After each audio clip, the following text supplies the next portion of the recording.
Hello बच्चों। तो surface area and volume से रिलेटेड हम और भी क्वेश्चन लाए हैं। जैसे आज का हमारा पहला सवाल, the radii of the bases of two right circular solid cone of same height are R1 and R2 respectively. The cones are melted and recast into a solid sphere of radii capital R. Then height of each cone is. चार option भी दिए हुए हैं, अगर try करना हो तो आप कर सकते हैं।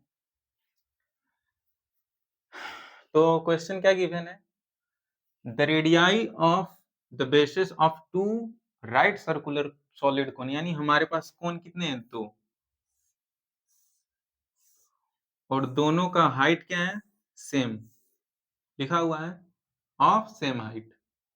ठीक, इसका रेडियस क्या है R1 और दूसरे वाले का R2। ये गिवन में देखते हैं आगे क्या है। द कोन आर मेल्टेड, यानी कोन को मेल्ट किया जा रहा है दोनों को, and recast into a solid sphere of radius capital R, यानी इन दोनों को मेल्ट करके एक स्फीयर बनाया जा रहा है जिसका रेडियस है कैपिटल R। ठीक, द हाइट ऑफ ईच कोन, यानी ये हाइट क्या होगा h, हमें ये बताना है। इन चारों में से कौन सा ऑप्शन सही होगा। ठीक, तो सॉल्व करते हैं। अच्छा, इन दोनों कोन को मेल्ट करके ये बनाया जा रहा है, यानी इसका वैल्यूम और इन दोनों का वैल्यूम इक्वल होगा। ठीक, तो ऐसा क्वेश्चन हम पहले भी सॉल्व करवा चुके हैं। ठीक, वैसा ये भी है, दोनों के वैल्यूम को इक्वेट कर देंगे। तो इसके वैल्यूम को V1 मान लेते हैं, इसको V2 और इसको V। तो V1 plus V2 is equal to क्या होगा, V। तो इसका वैल्यूम क्या होगा, volume of cone 1/3 pi R square H।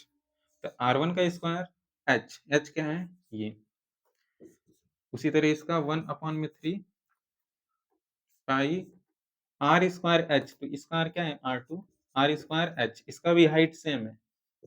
ठीक, सेम हाइट है ना। वॉल्यूम ऑफ स्फीयर क्या होता है, तो 4/3 पाई R क्यूब, इसका रेडियस कैपिटल R है। पाई से पाई गया, 3 से 3 भी गया, बचा क्या, R1 का स्क्वायर H, R2 का स्क्वायर H, ये पाई से पाई भी कैंसिल आउट हो जाएगा, H is equal to 4R cube. ठीक, यहाँ से हम H कॉमन ले सकते हैं, तो R1 का स्क्वायर R2 का square is equal to 4R cube. तो H क्या आएगा, 4R क्यूब अपॉन में R1 का स्क्वायर प्लस R2 का स्क्वायर। ठीक, तो कौन सा ऑप्शन सही है देखें, ऑप्शन नंबर सी, ये वाला करेक्ट है। ठीक है, तो इसी तरह देखते हैं दूसरा क्वेश्चन क्या है। सरफेस एरिया एंड वॉल्यूम से रिलेटेड अगर क्वेश्चन आएगा तो न्यूमेरिकल वैल्यू दे देगा सबकी जगह, और क्वेश्चन सेम टाइप का रहेगा तो हो जाएगा। ठीक, पर कभी कभी वेरिएबल के टर्म में भी आ जाता है, तो हमें ऐसा भी प्रैक्टिस कर लेना चाहिए। तो देखते हैं दूसरा क्वेश्चन क्या है आज का।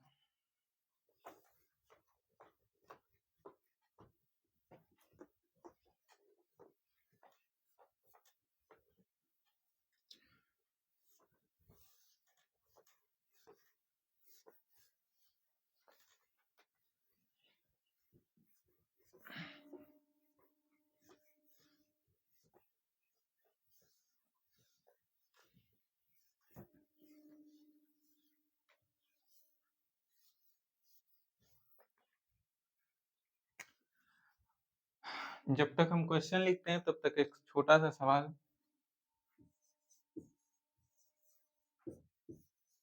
व्हाट इज पाई, पाई क्या होता है।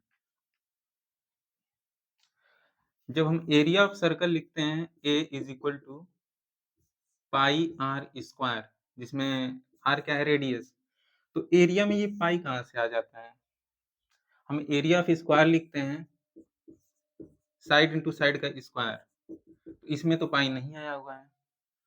रेक्टेंगल में हम जब लिखते हैं एरिया, तो एरिया इज इक्वल टू क्या होता है L इंटू बी, इसमें भी पाई नहीं आया, पर सर्कल में ये पाई आ जाता है, ऐसा क्यों। सोचिए, तब तक हम अगला सवाल लिख लेते हैं। Question number 2।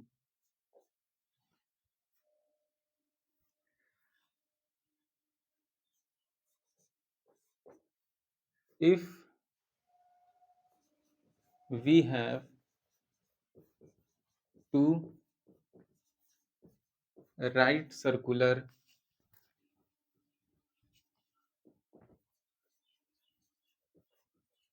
solid cone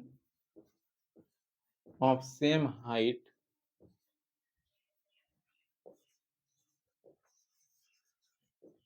with radius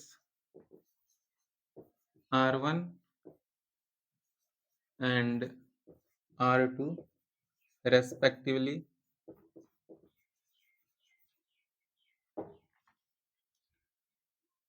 and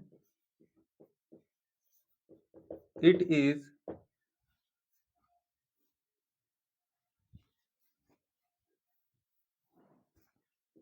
यहां से लिख लेते हैं, and if they are melted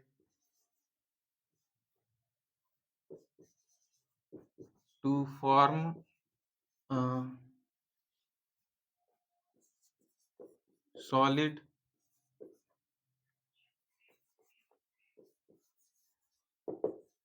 cylinder of same height,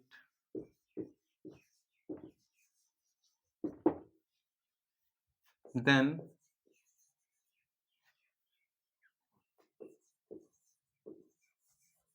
height of या फिर then radius of cylinder is। इसमें भी 4 ऑप्शन दे देते हैं।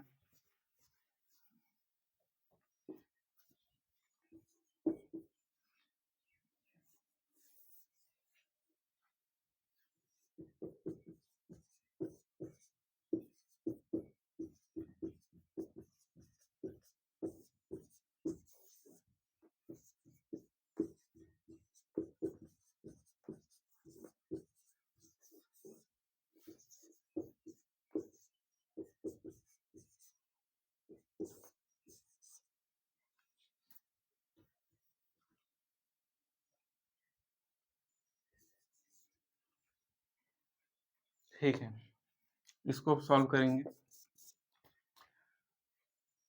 एक बार सभी लोग ट्राई कर सकते हैं चाहे तो।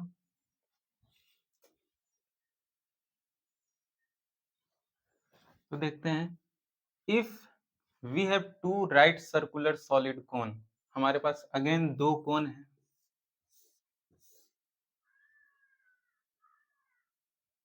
ऑफ सेम हाइट, दोनों में हाइट क्या है? सेम है, ठीक। दोनों का रेडियस क्या है? r1 r2 respectively, and if they are melted to form a solid cylinder, again दोनों को मेल्ट करके क्या बनाया जा रहा है? एक सॉलिड सिलेंडर, ठीक, ऑफ सेम हाइट, यानी जो हाइट इसका है वही हाइट इसका भी है, ठीक। Then radius of cylinder is, यानी हमसे ये r पूछा हुआ है, r क्या होगा, ठीक है। तो देखते हैं, तो अगेन हम इसमें वैल्यूम लगा देंगे कि इसका वैल्यूम इन दोनों के वैल्यूम के इक्वल होगा, क्योंकि ये दोनों क्या है? सॉलिड है, ठीक। तो मान लेते हैं इसके वैल्यूम को v1, इसके वैल्यूम को v2, इसके वैल्यूम को v, ठीक। तो v1 plus v2 is equal to v, और इसमें हम लगा देंगे वही पुराना लॉजिक कि इन दोनों का वैल्यूम इसके इक्वल है, सबका फार्मूला पुटअप करेंगे, सॉल्व हो जाएगा। तो वैल्यूम ऑफ कौन क्या होता है? 1/3 पाई r स्क्वायर, r1 का स्क्वायर h, हाइट h है, प्लस 1/3 पाई r स्क्वायर यानी r2 square h is equal to volume of cylinder क्या होता है? पाई r स्क्वायर h, तो पाई आर स्क्वायर, इसका रेडियस कैपिटल आर है, pi R square h, height h है। तो हमें दिख रहा है पाई से पाई कैंसिल आउट, एच से एच कैंसिल आउट, ठीक है। तो इधर क्या बचा, R1 का स्क्वायर अपॉन में 3 प्लस R2 का स्क्वायर अपॉन में 3 is equal to R square. तो R इज इक्वल टू क्या आएगा, यहाँ स्क्वायर है, इधर आएगा तो रूट में हो जाएगा। तो R इज इक्वल टू, और दोनों का बेस सेम है 3 और 3, तो एलसीएम लेंगे तो कितना आएगा 3, यानी R1 का स्क्वायर प्लस R2 का स्क्वायर, ठीक है। तो कौन सा ऑप्शन सही है, सी वाला ही सही, ठीक।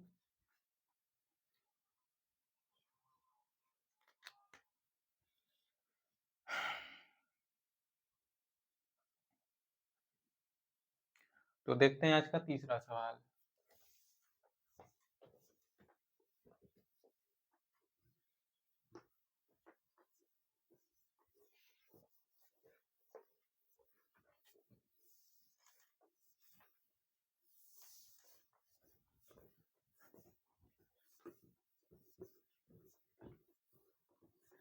तीसरा सवाल बताने से पहले पाई के बारे में बता दिया जाए थोड़ा, पाई होता क्या है। जैसा कि हम जानते हैं कि एक सर्कल में एक डायमीटर होता है, ठीक, और इसका ये रेडियस आर होता है, ठीक। तो अगर ये डायमीटर का लेंथ निकालें, ठीक, इस डायमीटर को मान लेते हैं एक वायर से ऐसा एक लेंथ निकाल लें, ठीक। अब यहाँ पे रखें किसी कॉर्नर पे, ठीक,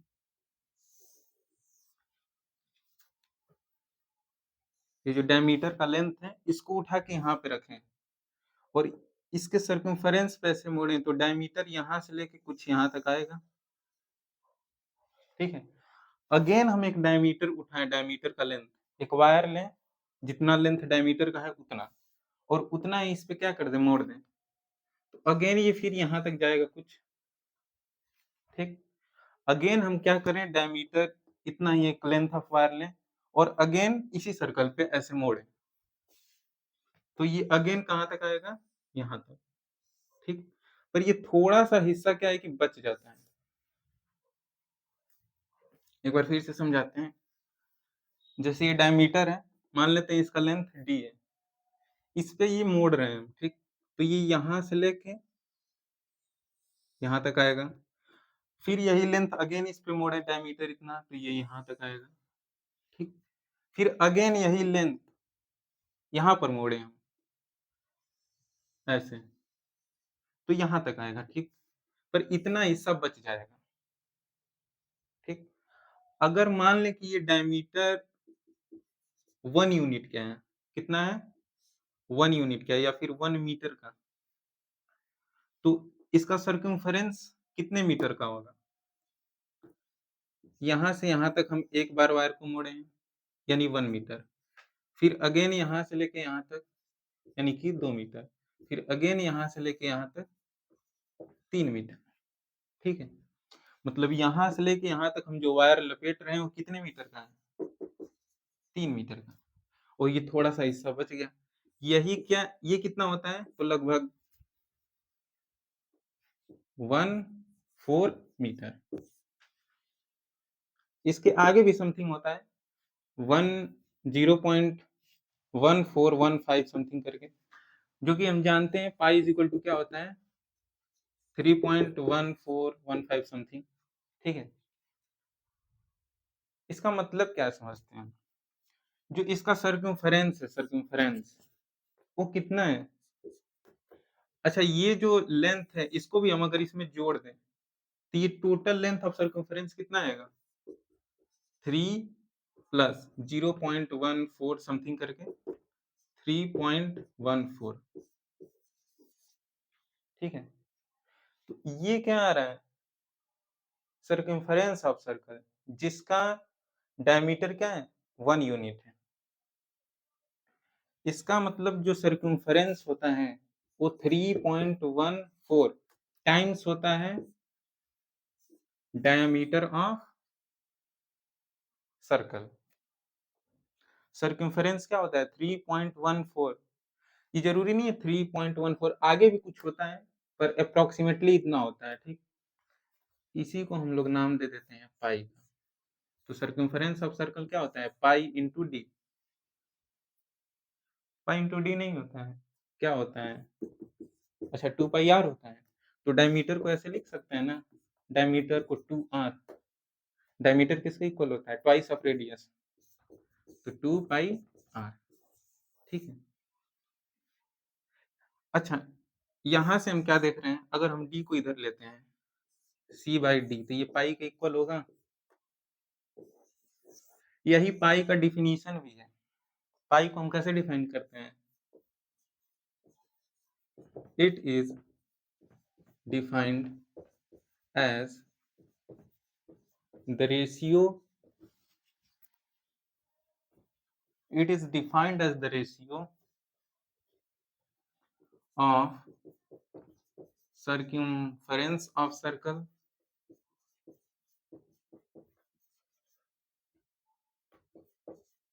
to radius of circle, ठीक है। तो देखते हैं आज का तीसरा सवाल। अब समझ में आ गया होगा ये पाई एक्चुअली है क्या। Pi is nothing but a ratio of circumference of circle to its diameter. यानी कि दुनिया का हम कोई भी सर्कल ले लें, अगर इस सर्कल का सर्कम्फरेंस c है और डायमीटर d है, तो c/d अगर हम करेंगे तो क्या आएगा 3.1415 समथिंग करके आएगा, ठीक है।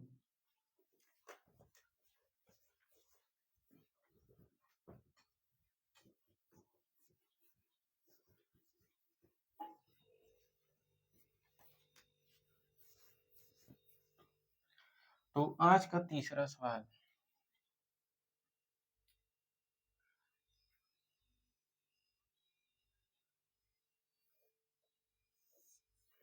मान लेते हैं कि हमारे पास एक क्यूब है बहुत ही बड़ा सा, ठीक।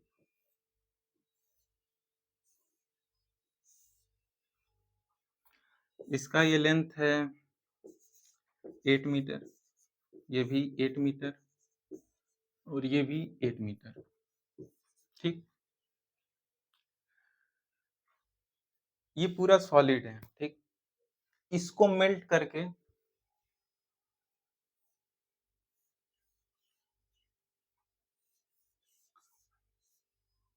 इसे मेल्ट करके एक छोटा छोटा क्यूब बनाया जा रहा है। यानी एक बहुत ही बड़ा क्यूब है, इसको मेल्ट करके छोटा छोटा क्यूब बनाया जा रहा है जिसका लेंथ है 2 मीटर,